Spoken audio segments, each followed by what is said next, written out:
You are listening to Keep Canada Weird, a weekly weird news roundup by the Nighttime Podcast. Hello, listeners, and welcome back to my weekly Keep Canada Weird discussion series. If you're new here, in Keep Canada Weird, my pal Handsome Aaron Airport and I seek out and explore some of the more offbeat Canadian news stories from the past week. In tonight's episode, which we recorded during the evening of June 21st, 2022, we discuss plastic, topless women, a vigilante, and the arrest of a 92-year-old priest. So let's get to it. Handsome Aaron Airport, it's an absolute honor to be with you tonight. An honor? Oh, well, I'm honored that you're honored. I'm beyond honored. Beyond? Oh my God. So there's not even a word for how honored you are. You're just beyond honored. No, there isn't a word for it. You're like beyond meat. What a fad, eh? Should we just start complaining right now about stupid food fads again? Because Beyond Meat is one. Isn't it the real reason people listen to this show? Yeah. They're like, when will they address Beyond Meat? Well, now. Who wants that?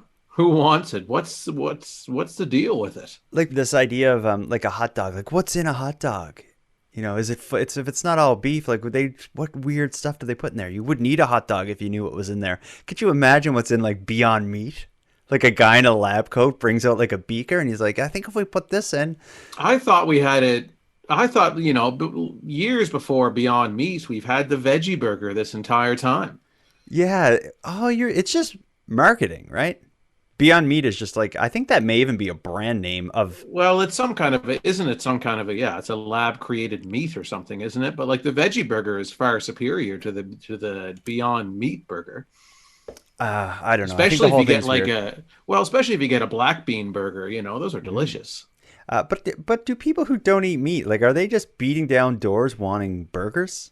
You know what I'm saying? I don't know. Because I would think like people who like rather than a veggie burger, wouldn't they just like be like, I just want a really nice salad, maybe with tofu? I don't know. Anyway, let's not get into this. Yeah. Okay. But that was a good distraction because I'll tell you, I had the last couple of days have been pretty turbulent. How have your days been? Oh, my days have been good. I've been busy. Today, actually, I got a brand new furnace and oil tank installed. What? That's a big deal.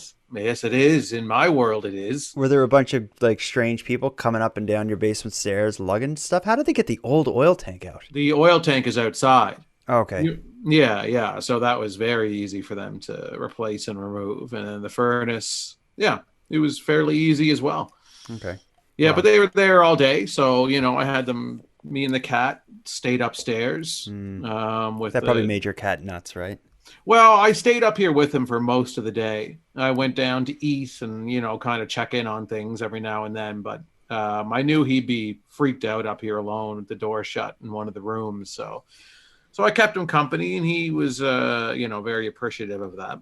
That's nice. But then I did leave him to mow the lawn. Oh. Yeah. You can't really take him with you. Although I have seen someone with a backpack. It looked like a regular backpack, but it had this kind of like see-through plastic bubble on it. And there was a cat sitting in the backpack, like looking around through the bubble. Yeah, I've seen that. Yeah. Did you not mow the lawn with like a kind of rig like that on your back? Listen, I mean, first off, there's nothing natural about those backpacks. I don't think the cat likes that. And it's the Beyond Meat of cat carriers. I challenge anyone to convince me that a cat would prefer being in that to just being in a room in your house. But I have an indoor cat. I don't want him. Right now, he's been indoors his entire life. He fears the outside. He's curious of it, but he's very timid of it. And I want to keep him that way because I don't want him getting outside to all the various dangers that lurk around every corner. Yeah. Leave them innocent for as long as they can be, and they don't need to rush them into that world.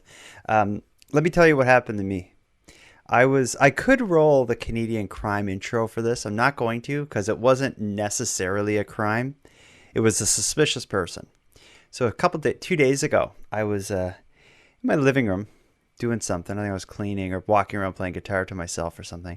And I just happened to notice like a couple kids like at the end of my driveway outside. And the only reason they stood out is one of them had like a hood up and a face mask on. So I was like, that's a kind of a weird way to be standing outside. Like maybe he's very cautious. Anyway, I didn't think much of it other than just notice them out of the corner of my eye. Moments later, moments as in 15 minutes or so, I was in my kitchen like cooking, and my phone buzzed, giving me a notification telling me that my video doorbell detected motion. Oh, And I look, wow. Here we I look go. at my phone, and sure enough, it's one of the three kids that I saw. And he's kind of like at my door where I have, there's just like, I don't know, there was like just a couple random, I think my son's backpack and a couple other things were like just by the door. And also my car was there. So he was kind of like in between my car and like a pile of just kind of stuff that was leaning against my door.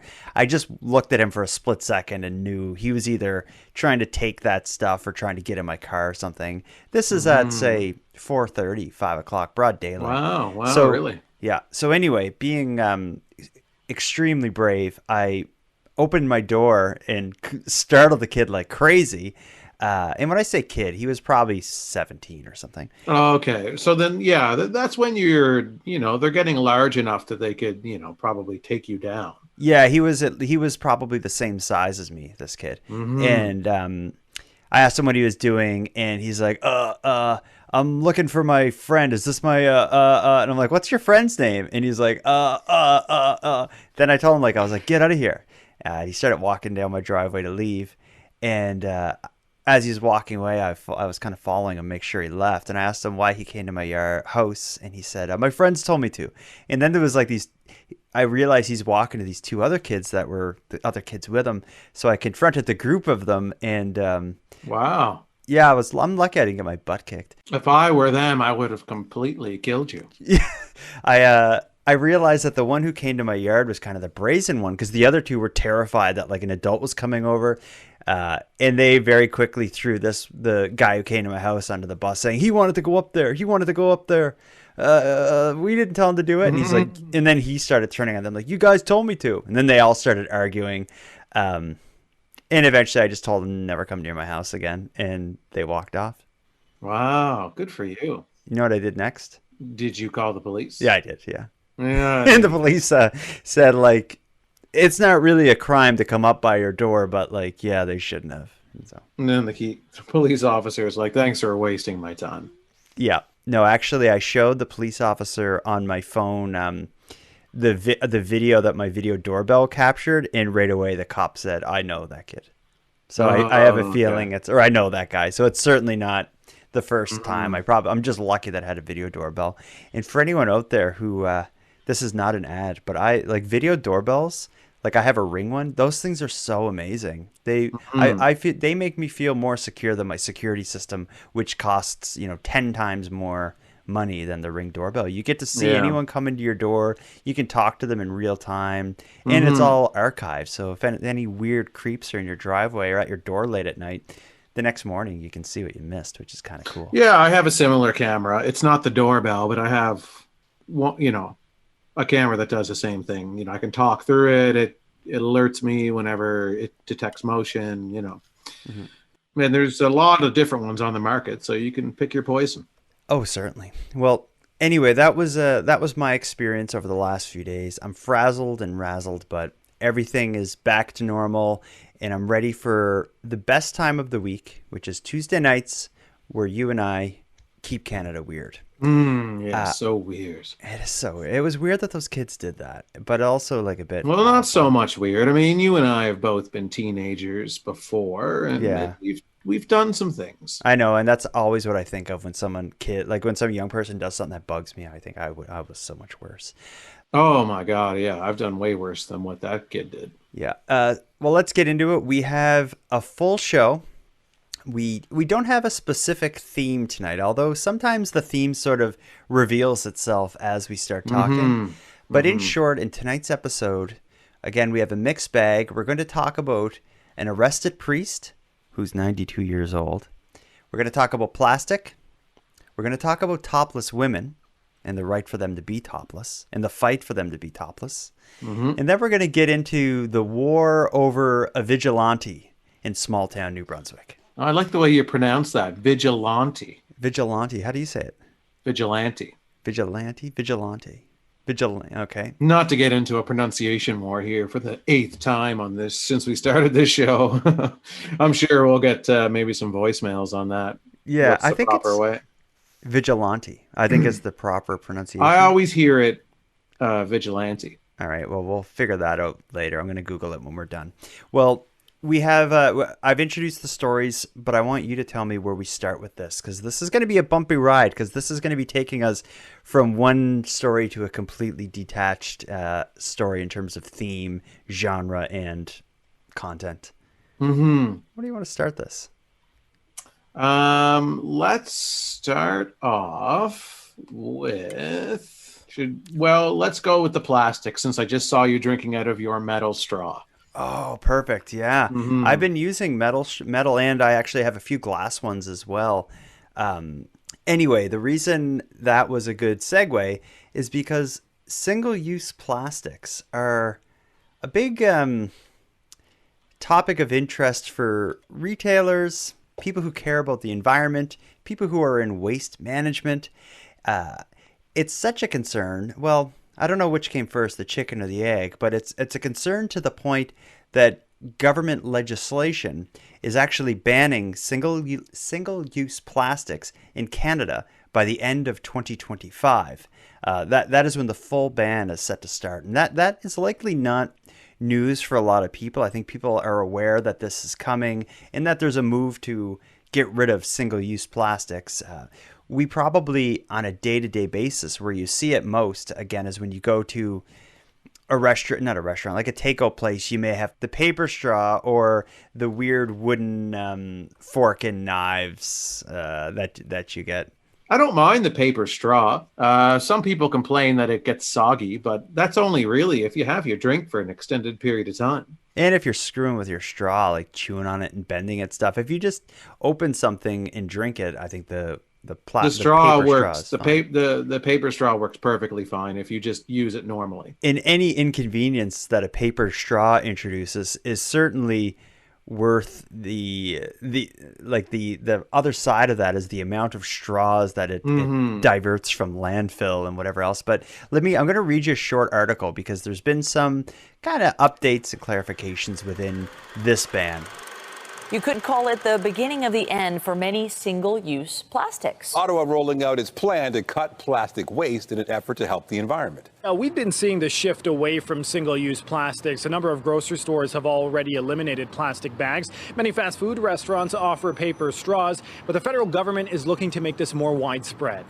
The federal government has unveiled its framework, banning companies from importing, making, and selling 6 single-use plastics items. Beginning this December, straws, takeout containers, grocery bags, cutlery, stir sticks, and plastic rings used to hold 6 cans or bottles together will all be phased out. Federal data shows in 2019, more than 26.7 billion of those items were sold across Canada. We selected the items that are on these regulatory lists because they're commonly found in the environment, and they can harm wildlife, their habitat, they are hard to recycle, and they have available alternatives. Meanwhile, a coalition of plastics makers has sued the government for labeling those items as toxic and will be arguing in court later this year. The plastics industry insists that better waste collection and recycling are the answer, but that's only because they want to keep making more and more plastic and let someone else deal with the fallout. Now, in addition to banning the use of those plastics, the government says it also wants to ban exporting those items by the end of 2025, making Canada among the first countries to do so internationally.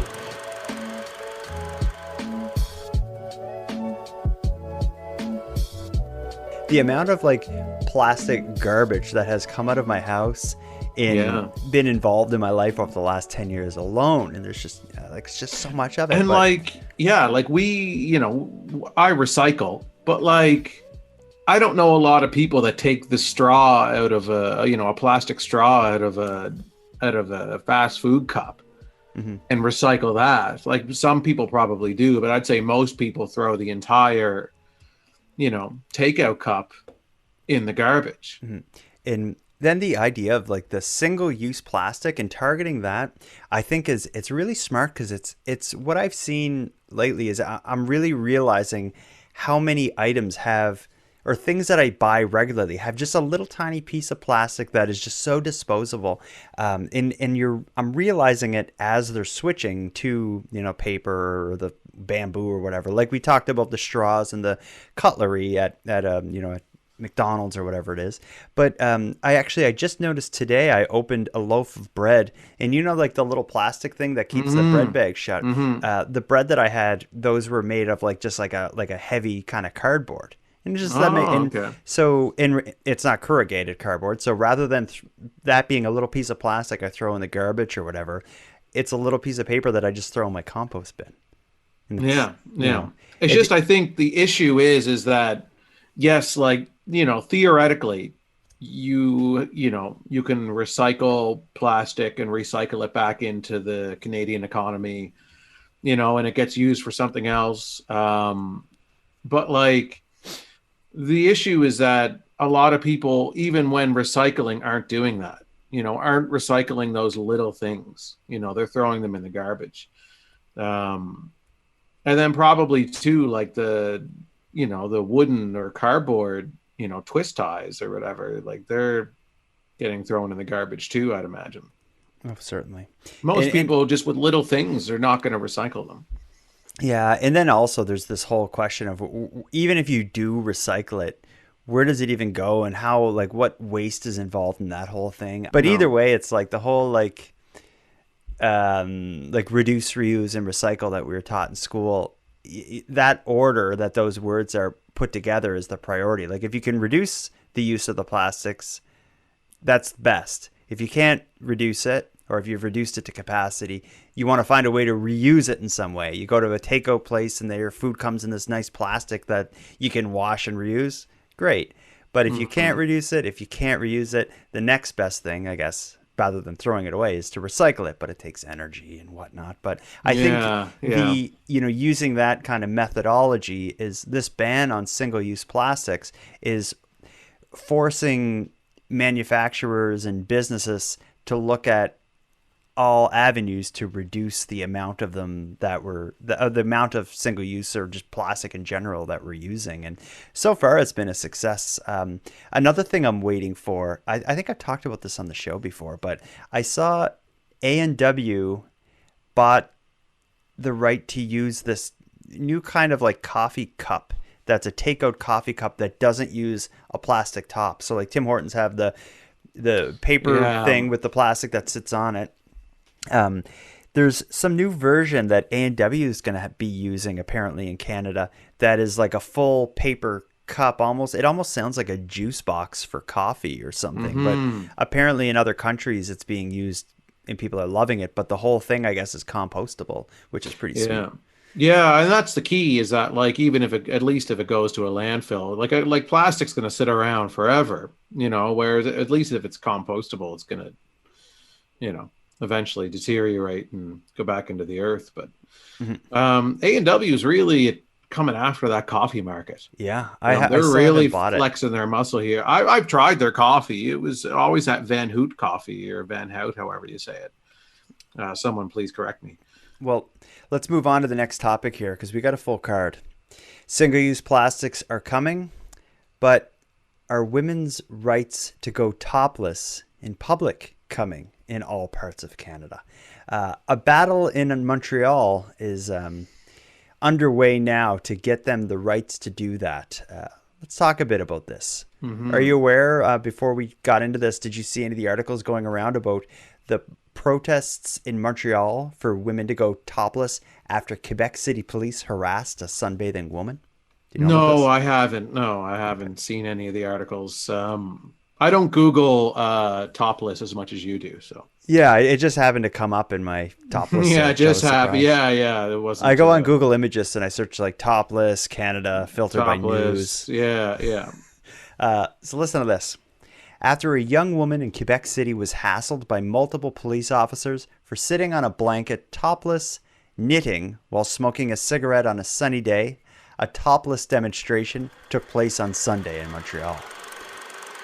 When Alice Lacroix read the news that a young woman in Quebec City was recently approached by several police officers for being topless in a park, She knew she wanted to do something to raise awareness. It's legal to be topless, and people are still calling the cops, making a complaint that a woman is topless, even though it's perfectly legal. So at the very least, we're teaching people today, you can be bothered, you have the right to be bothered, and I have the right to be topless. She says the over-sexualization of women's bodies starts early, with certain dress codes for women in schools, and the argument that women's bodies are distracting to men. She says society should be teaching men to be responsible for their own emotions. Why are we so focused on women's breasts as in, oh, I don't want to see that? Everything else in your life that you don't want to see, you have no problem looking away. Why is it different from women's breasts? Because we don't want to see women in control of their bodies. And she hopes an event like this will make people question why society governs women's bodies differently than men's. Iman Kassam, CTV News. Seeing like a man topless laying on the ground, I don't find any more like, I don't know, I just don't see the difference between that and a woman other than kind of the social taboo that exists. Yeah, I guess it's just the, how much more sexualized breasts are than on a woman than on a man, I guess, over the course of civilization, I guess. I don't know. Yeah, or even just like recent civil. I'm sure there's like things like this will probably come and go with the era, but I guess there's a few issues at play here. For one is the question of should women be allowed to be topless in public? And I think we probably are both on the same page. Like, yeah, who gives a shit is kind of what I think. Yeah, absolutely. If they want to go for it. They can also wear shorts. Or whatever else they want to do, and it's not like a sexual thing, and it's I think if somebody is offended by it, it's about that person more than the person who's laying topless knitting on a sunny day. So just don't go over and look at them. It could be this. I don't know. Yeah, I just don't get it. I think we live in such cramped quarters, so on top of ourselves a lot of ways. If you're in a city, you need to just like be able to live with people and not be affected by the differences. Like if we can be empathetic to each other and allow people to live their lives, as long as they're not hurting other people, and I don't, then I'm all for it. And I don't see how this lady having a cigarette, I'd be more upset about her smoking, let alone being topless knitting. But anyway, I was surprised the article mentioned smoking, because what does smoking have to do with her boobs? I think what they wanted to get the point they wanted to get across is that she was laying there chilling. She's like laying on a blanket in the sun, relaxing, having a cigarette. That's okay. That's what I get out of it. Yeah, I mean, obviously, like, if men can take their shirts off, women should be able to take their shirts off in public, in a public park or whatever. I mean, I find it when men take their some men find any temperature excuse to take their shirt off, like walking down the street or whatever. Yeah, they just like open up the gun as soon as it gets 5 degrees above zero, it's like, all right, taking my shirt off whenever I go for groceries.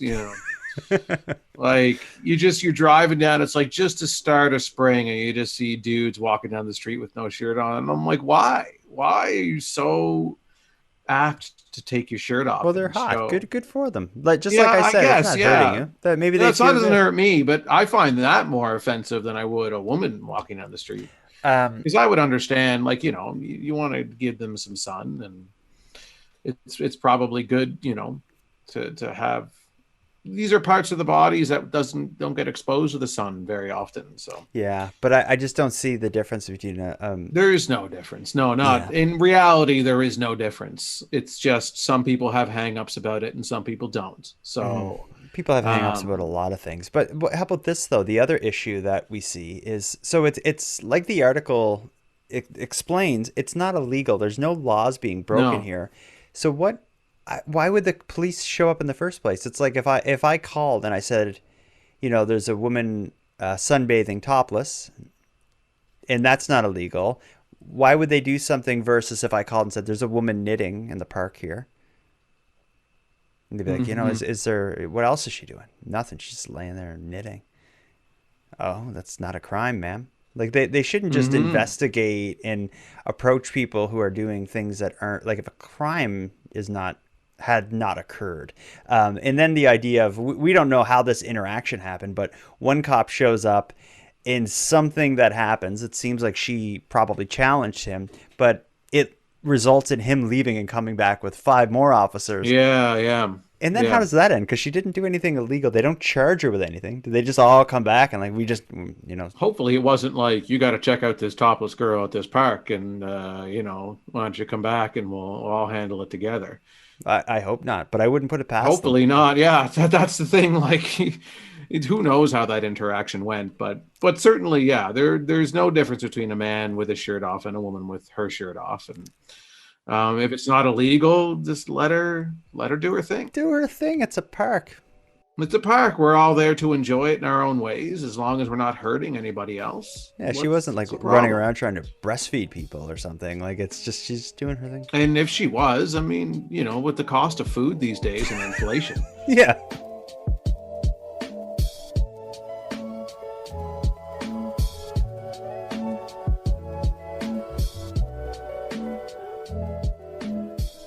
All right, we're not going to transition from this story to the story of the priest. With this, that would be inappropriate. Let's get into the vigilante. The vigilante, yeah. Vigilante. Have you ever heard of McAdam, New Brunswick? No. Me neither. Not before this story. This story has appeared in my newsfeed on and off for the last week or so. I've also got emails from people suggesting that this would be a good topic for a standalone episode of Nighttime, as people in New Brunswick, in the McAdam area, are very fired up, and rightfully so. This is kind of a multi-part kind of story. We could break this down in a few different ways, but it all starts around a man in McAdam being arrested and charged for taking the law into his own hands. Family and supporters of Billy McGillicuddy left the Fredericton courthouse this afternoon, upset he wasn't with them. McGillicuddy was denied bail after being arrested and charged with confinement, assault with a weapon, and pointing a firearm, among others. The details are under a publication ban, but many McAdam residents are supporting the accused, saying they've had to take justice into their own hands, unsatisfied with the response from RCMP to crime in their community. The New Brunswick RCMP have responded, saying in part, "We need the public to understand the role police play in conjunction with courts, governments, and communities, and the complexity of the work we undertake every day. There are no quick solutions regarding crime." These issues are not just unique to McAdam. I mean, obviously the vigilantism is unique currently to McAdam, but we do want to provide citizens with a sense of safety, a real sense of safety. New Brunswick Public Safety Minister Bill Hogan has been speaking to the mayor of McAdam, and a public meeting is in the works, which will include the RCMP. I think it's truly unfortunate that it happened. I'm disappointed that citizens have been driven to that point, because what we want to do is we want citizens to feel safe, so they don't have to resort to that, and we're going to look and see what options we have available. McAdam's Mayor Ken Stanek says the community has had trouble with crime, mostly drug-motivated, for years. He told CTV News he is disappointed McGillicuddy was denied bail, but is hopeful that this time something might be done to ensure people in the village can feel safe in their own homes. What do you make of this kind of small town rallying against crime? A man stands up for himself, as I can only assume, reading between the lines, and the law doesn't seem to allow that. Yeah, like, where does the law draw the line in terms of reasonable, when somebody is on your, I guess it's not similar to your situation, whereas you weren't in danger, but if somebody breaks into your home, you're allowed to protect yourself within reason. Mm-hmm. What is the line? Yeah, well, in the context of this story, sadly, we don't know at this point what actually happened, but yeah, that's what I'm wondering. Like, what led up in the moments what are the to actual where- circumstances of this, Yeah. the gun and the baseball bat? Like, did he, hear somebody broke into a shed and showed up at the guy's house with a gun and a bat? Or did he wake up in the middle of the night and the guy's in his house, so he, fought back with a gun and a bat? I think, if, let's say, if those are the two options we have to choose from, if somebody commits a crime against you, I don't think it's responsible or should be allowed for you to go to their house and get them. But if I wake up and someone's in my house, man, I would say all bets are off. I mean, it's not like you can hold them in your house and torture them. But if I wake up and someone's in my house, I should be allowed to defend my family. Oh, yes, definitely. Yeah. But I think in a case like that, let's say you wake up and you're defending your family, I guess you need to do it knowing that, or kind of rolling the dice that may end up in court, and you may need to defend yourself in court to show that your actions, weren't over the line in any way. Like, I don't know. I don't know where I stand on that. And then it almost gets into a debate about, it's almost like the entry level or the entry point into a debate about gun control and everything. Like, should you just be allowed to just blast someone because they're in your house? I don't know. Yeah, I don't think you should be allowed to blast somebody. Like, unless, that person has a gun as well. And is coming into your house, then it's like, okay, it's kill or be killed at that point, because this person has a gun and I have a gun to protect myself. So that's a little different. If the person is coming in,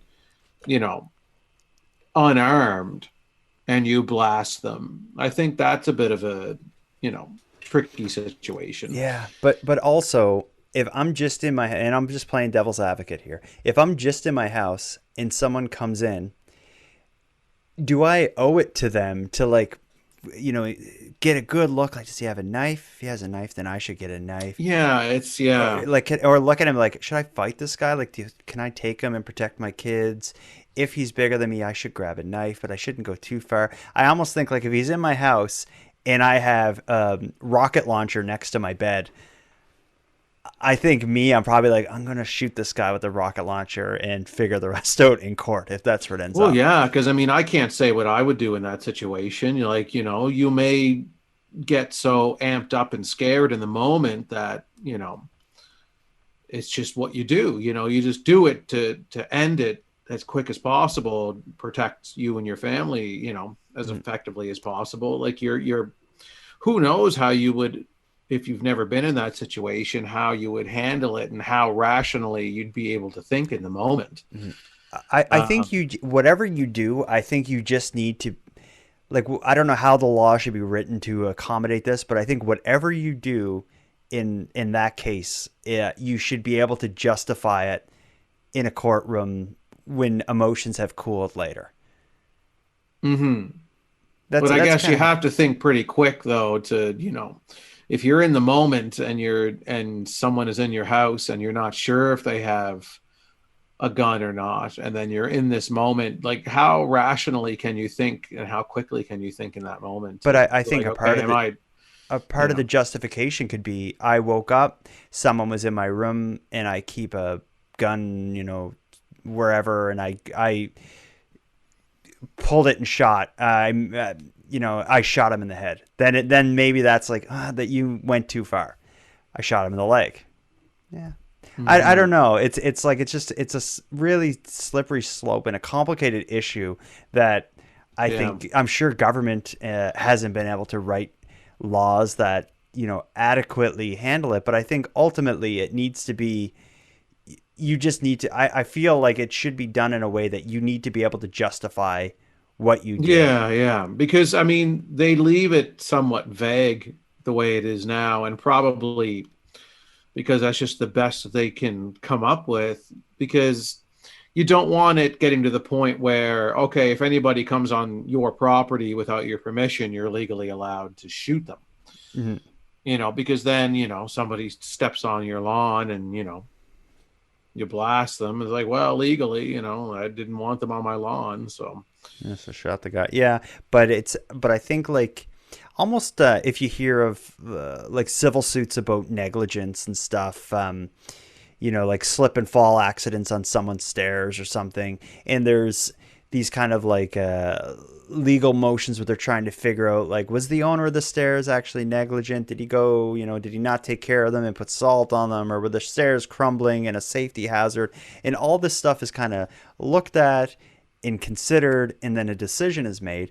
I almost think with like self-defense and vigilante in a home, it almost should be done that same way. Like, they should consider the circumstances and what you did and make a decision of if it was reasonable for an average person to do that in that situation. And that's kind of how it should come down. But that almost kind of goes against the discussion about the idea of a vigilante isn't so much like the story that we have in McAdam. Using the term vigilante is generally not self-defense and defending your home. Vigilante more so is someone who takes the law into their own hands. It's Batman. Yeah, and Batman is a vigilante. Yeah, and actually goes and gets the guy. And I think that is a different discussion, because I don't think that is the right thing to do. No, you should never go and take the law into your own hands, because then, because you're putting yourself at risk. And if you start driving around with guns and stuff, approaching people playing cop, not to say the cops are perfect, but they have a better job of not hitting a random person or shooting someone who's innocent and there's a misunderstanding than a pack of vigilantes. But that said, it seems like in this case, in McAdam, it seems like this has been something boiling for a while. And I'm sure that there are a lot of people in this community who don't feel that police are doing the job. And which has led to, the pastor of a church taking the law into their own hands. So that's a different issue. And I don't know how you deal with that. If the police are sucking, it's, it's a bit of a political matter, for one. Oh, yeah. It's just, and where do you draw the line with taking the law into your own hands, where you say, the police aren't doing their job, but then, whereas this guy, everyone's like, like he did the right thing because he couldn't get the police to act quick enough to handle this situation. But then who's to say the person, the next person who feels they're wronged in some way and goes and takes the law into their own hands and feels it's justified. It's a very slippery slope. And our whole legal system is based on, the collection of evidence and making informed decisions on guilt and innocence. Generally, vigilante justice doesn't include these kind of processes that are kind of serve as the core of our criminal justice system, for better or worse.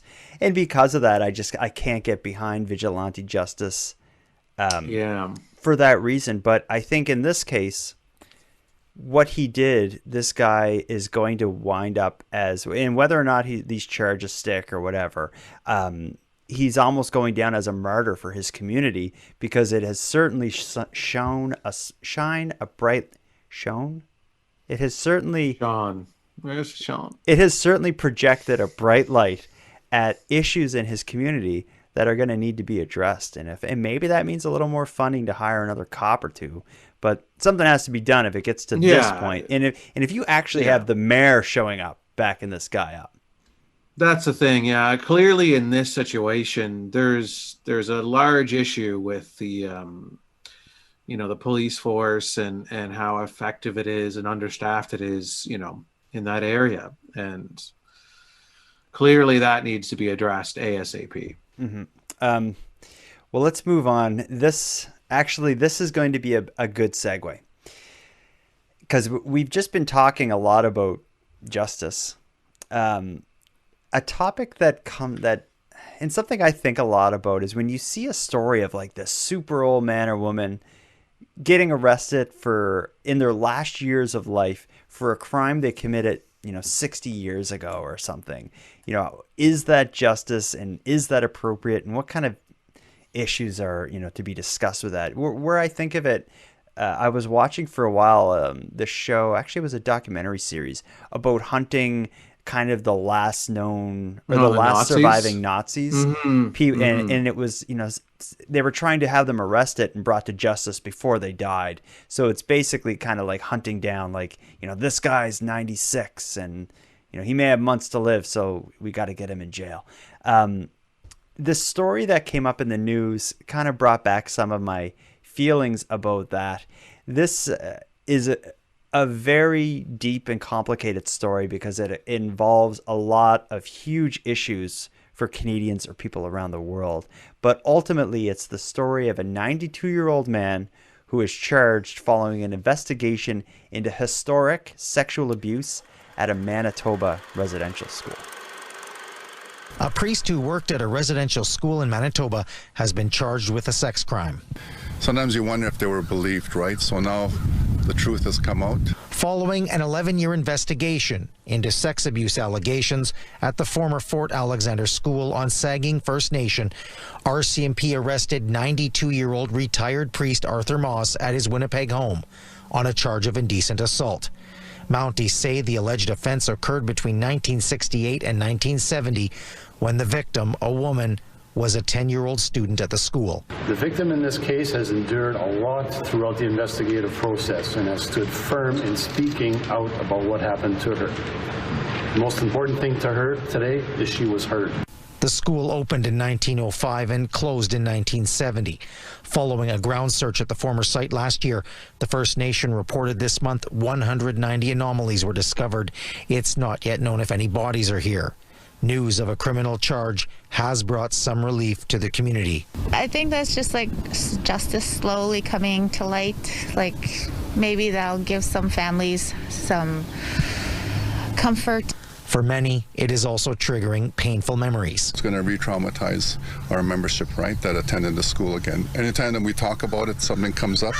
As to why only one charge and one suspect, Mounties say there are challenges with the passage of time. Victims and potential suspects have since died, and for some, it's just too difficult to talk about. RCMP say the case is closed, but if more allegations come forward, it would follow up. Well, that's very much a possibility. With one coming forward, some having the courage, you might have others. None of the allegations have been tested in court. Moss was released with conditions and is set to appear in Powerview Court July 20th. Meantime, the Archdiocese of St. Boniface has issued a statement saying in part it's, quote, deeply saddened by the events and circumstances that have led to the RCMP arrest on June 16, 2022 of Father Arthur Moss, an oblate priest. We cannot comment directly on the case as the Fort Alexander Indian Residential School was operated and managed by the Oblate Fathers and not by our Archdiocese. Nevertheless, we wish to express our profound concern and sorrow to the alleged victim, as well as to her family and to all those who have been affected. The Archdiocese of St. Boniface has a parish in Sagging First Nation. We wish to express our shame and sorrow. We wish to listen, to ask for forgiveness, and to learn how the people of Sagging might allow us to be part of their healing and reconciliation. Again, a lot of heavy topics within this story, but I think ultimately the one that I think we're best qualified to discuss, you arrest a 92-year-old for something that happened 50 years ago. How do they treat that? What is like bringing a 92-year-old to justice? They got away with it. They got away with it. They were an adult when they committed it. Like they only have maybe at best another few years left. But that said, it's like these people need to face justice for what they did. So you can't just kind of throw in the towel and be like, man. No, you can't just say, oh, well, whatever. You have to have some kind of. And the victim deserves to see. Well, it's closure. Well, I don't know if it's full closure, but it's some closure for the victims. And even if you can take away like their last couple years of freedom and and maybe have your say in court and hear, the verdict, he's guilty. Like maybe that just gives, I wouldn't know because I've never been through it, but I can only imagine that that's something for a victim that helps with healing. He's 92. He'll spend, at least there'll be some justice there in terms of, a few years in jail until he dies. And then, I mean, those schools were awful. And it's just to add on things like sexual abuse to the list of awful things that went on at those schools. It's just brutal. Yeah, certainly brutal. And I think much like how the Billy McGillicuddy shone a bright light on the situation in McAdam, there's certainly a bright light shown on the horrors and atrocities that are associated with residential schools and with sexual abuse coming from members of the clergy of the Catholic Church. So this is just another story, I think, that gets that back in the news and loudens the call for answers and accountability in relation to all this stuff. But I just think I wish they had got this guy 30 years ago. Well, that's the thing. It sucks that it's taken this long to get this guy. And I don't know. It's just, you feel awful for the victims, and you feel it's and putting someone in at 92 or whatever age he is, it doesn't feel like full justice, but at least it's something.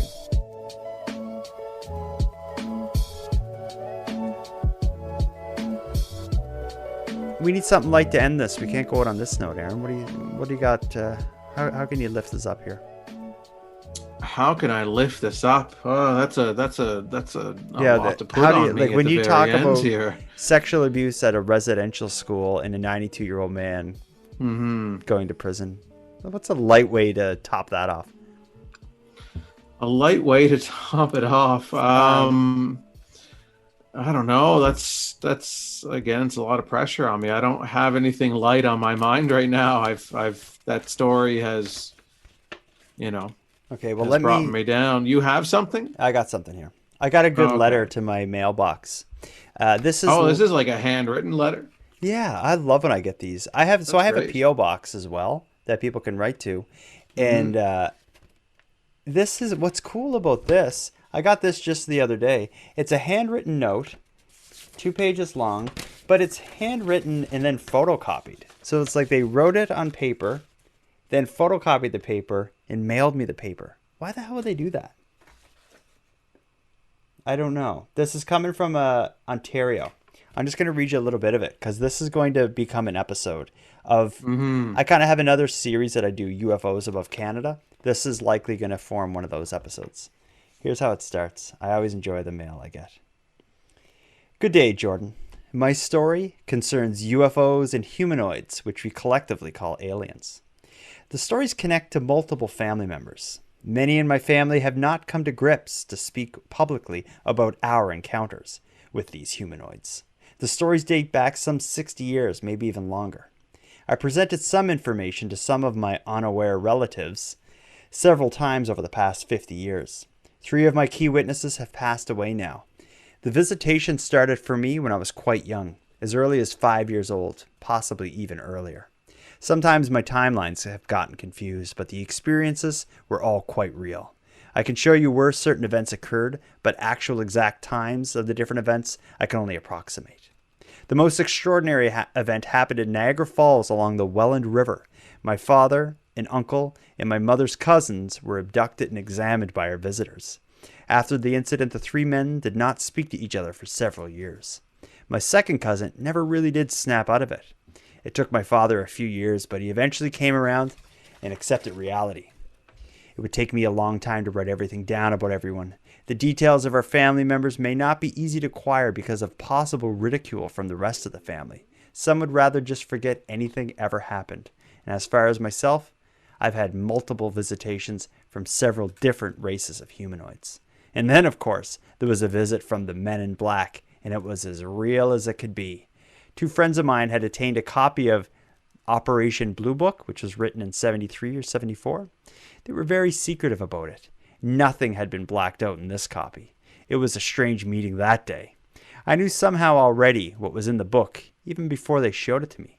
And the sad part of this is the 2 people that disappeared from my town within a week of the Men in Black paying Oh, and the sad part of this is those two very people disappeared from town within a week of the Men in Black paying a visit to our town. I never saw them again. And then they go on to give me their contact information and offer to share the story and invite me to get involved in their investigation, which could be going on in that area. That's a cool letter. Yeah. I dig a written letter from about UFOs is always like a good day. Yeah. Well, let's wrap this up, Aaron. Yeah, let's wrap her up. Until next time, cut down on single-use plastics. Yeah, let's both say the same thing this time. Try to cut down on single-use plastics. I want to thank you for joining Aaron and I for our Keep Canada Weird discussion. But before we part, I have some thanks. First, a big thanks to Aaron for spending an evening with me and with you, the listeners of Nighttime. A big thanks to the internet's favorite cult leader, Unicole, for supplying the intro and outro voiceovers. But most importantly, I have a massive thanks to everyone who listens to Nighttime, as without your interest and your support, this show would be as pointless as it would be impossible. But with that said, keeping the show alive is and has always been an uphill battle. So if you want to help take a bit of weight off the show's back, please listen on the premium feed. And not only does the premium feed keep the show alive, it'll give you more of each topic than you find here on the free feed, as I'm adding exclusive content regularly and maintain a full catalog of back episodes only on the premium feed. So for about the price of a cup of coffee, give the show a pat on the back at patreon.com/nighttimepodcast. And with that said, let me thank the newest subscribers, Greg, Rin, Duke, and Werewolf Kennels. Thank you for going premium. And for anyone else who'd like to support the show but can't do it with a premium feed subscription, you can give me a big hand by simply sharing this episode on social media and letting some like-minded friends know what we're doing here. If you have any story ideas, if you'd like to give feedback on the show, or if you want to contribute a voice memo to an upcoming episode, you can do all that and more at nighttimepodcast.com/contact. Aaron and I hope to hear from you. But until then, take care of each other, hug your loved ones tight, and let us know if you see anything weird. The Nighttime Podcast is written, hosted, and produced by Jordan Bonaparte. Copyright Jordan Bonaparte.